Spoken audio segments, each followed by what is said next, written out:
All right, bear with me because things are going to get a little squirrely tonight.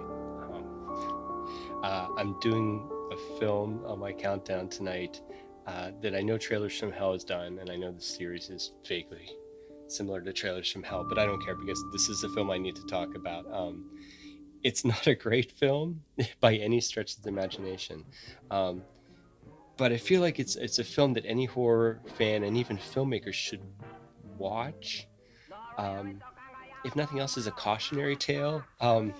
This is this is maybe the best title film of all time. This is Bela Lugosi meets a Brooklyn Gorilla from 1952.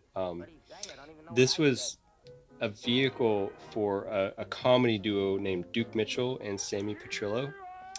Duke Mitchell was a crooner in the 50s. He did this film and several other films, and he actually went on and directed a couple of films called Murder Mafia Style and Gone with the Pope. And if you haven't seen Gone with the Pope, you probably should watch Gone with the Pope, about a bunch of mafiosos who kidnapped the Pope.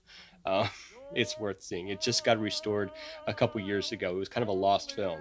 Um, and I was there at a premiere of it, and it's a film worth watching. Anyway, Mitchell and Petrillo are, if it's not evident, they were sort of a blatant ripoff of Dean Martin and Jerry Lewis.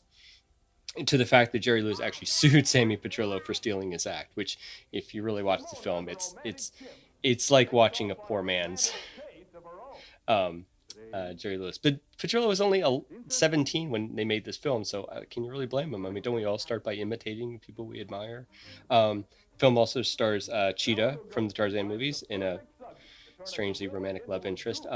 This is 4 years after 1948's Abbott and Costello Meet Frankenstein, which was, we could say, maybe one of the earlier films. Although he'd done a lot of stuff on Broadway, and in live shows. Lugosi had done a lot of kind of more comedy bits interspersed with the horror. Um, but I would say probably Abbott and Costello Meet Frankenstein was the principal one, and this one is sort of the similar model, where it's a comedy film.